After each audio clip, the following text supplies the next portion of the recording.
As a mom, you may wonder how you can get sole, legal, and physical custody of your children. There are a lot of reasons you may need to, but you got to know that our judges are required now to kind of start with the assumption that both parents are equally fit to care for their children, that both parents should have equal time and equal rights to their children.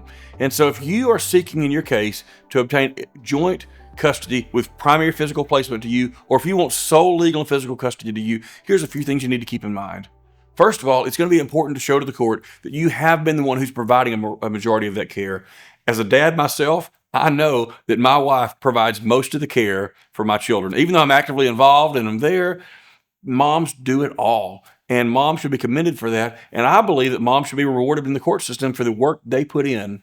And so as we fight for your joint custody with primary placement to you, or for you to have sole legal and physical custody for you, we need to be able to establish to the court that you have a history of providing these things. We also need to establish to the court that you are absolutely the more fit and proper party to have primary custody or sole custody of these children. That can happen in a variety of ways. We need to be able to show your income. We need to be able to show your support system. We may need to be able to show your housing situation. There's a lot of things that'll play into it, but our team will work with you to be able to establish to the court that you are the more fit and proper party to have custody of the children. I think it's really important for moms also to know that you probably are more involved than dad many times in doing homework, in providing meals for your kids, in going to the doctor's appointments with your children. There's all kind of ways that you need to have a final decision maker. And if you share true joint legal and physical custody of your children, unless the court delineates somebody to be the final decision maker, it often is up in the air about who gets the final call. I know as a mom, you want to have final decision-making authority about medical decisions for your children, so that when the doctor recommends a treatment for your child that maybe your ex-husband thinks is kind of woo-woo and a little out there, they don't agree with it, that you get to make that final call.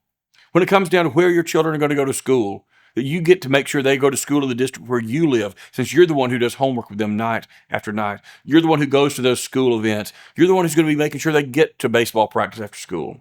You need to be able to make sure that you are the final decision maker for where the children go to church and how they're raised in your religious atmosphere that you come from in your background. You need to make sure, Mom, that you even have some control over the extracurricular activities the kids are involved with. Because if Dad signs them up for baseball and football and hockey and soccer and on and on and on, you're looking at probably being the one who has to transport the kids to all of these events all the time. So there's so many reasons why mom should get custody of the children. And I would encourage you, if that's what your goal is, we need to be able to establish that you are able to, that you're willing to, and you already have experience doing these things for your children also. Since our courts in Alabama are what we call courts of equity, or basically courts that are making a fair decision about who should have custody or who should have primary placement of the children or how the other parent should visit, you need to know how courts determine that custody should be awarded to one party or the other party. Now, it's known now that most courts will start out with the assumption that both mom and dad or both parents are on equal footing and kind of start with an idea that parents should share equal time. But if you need to win primary custody or sole custody of your children, you need to know how a court's going to determine that. Now, since our judges get to work to make a fair decision, there are a lot of factors that can come into play. But when you're looking at trying to prove to the court that you are the more fit and proper party, we need to be able to show that you are able to take care of your children financially. Now, you may be a full-time working mom who works long hours. Hopefully, you have a support system with friends or with close family members who you trust and are able to help you care for the children. That's going to matter to the court.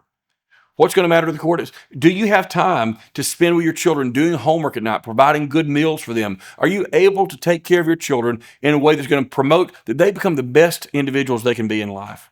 Do you have the kind of morals that the court wants you to teach your children? Now, the court's not going to get involved in religious decisions about where you should take your kids to church or whether you should take your kids to church.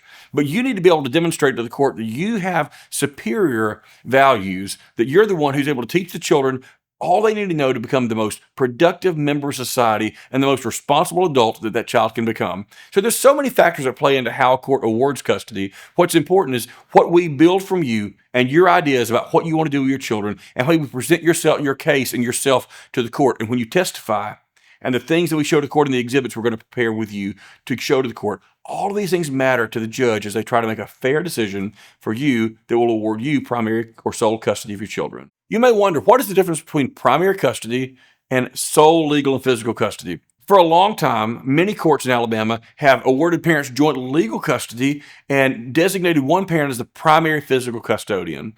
Courts don't really love to do that anymore. Now they really want to designate a custodian and a visiting parent unless parents share true joint custody.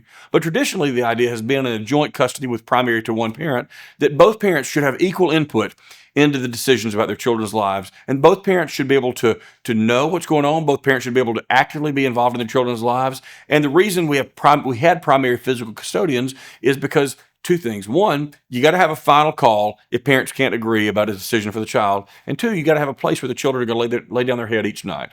And we got to know where the kids are going to live. That kind of is similar on the sole legal and physical custody. As the legal and physical custodian for your children, not only do the children live with you full time, but also, no doubt, you get to make all the decisions necessary for your children. And that visiting parent, they can be involved to a lesser extent, although they can still go to school and see the kids if they want to. They can go to events. They can even attend doctor's appointments. As the sole custodian, you should be able to make all the important decisions for your children. And you know what's best for your children better than anyone else, even that other parent, oftentimes who's not been as actively involved as you have been. You may be asking yourself, what are some common mistakes that moms make in a custody case? If you find yourself in a custody case right now, here's things you want to avoid. Many moms, honestly, get really territorial about their children, and they think that this child came out of me, they are my child, nobody else should have input. You want to avoid doing anything that would serve to put down or to deter any attention from the other parent, okay? As a mom, you really want to have primary custody of your children, and we don't want you to mess it up. So don't put down the other parent to your children. That happens so often. Very importantly, don't post about your case on social media. Don't do it. You may think, well, I've got to just set to friends. You have ops, as my daughter calls it, or you have narcs on your social media accounts right now who are going to report to your ex exactly what you're doing online. They're going to send them screenshots.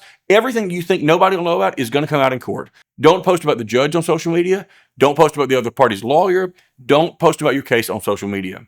That's a big hurdle that we have to overcome because people have messed up and done it before. Don't post about your case on social media. Don't put down the other parent. And don't let this become a competition between you and the other parent. Don't think of your children as something you're going to win. Your children are a gift of God to you that you were given to raise and to love and to help become people they should be. Your kids aren't something to be won. You won when you had your children. Now, the chance is that you get an opportunity to do what's best for them. It's not a competition between you and the other parent. Right now, it's simply a battle between you to the court to make sure that this judge is going to be able to see that you are the person who should have custody of your children. Don't become too competitive. Make sure you always keep the best interest of your children in the forefront of your mind. Don't post about your case on social media.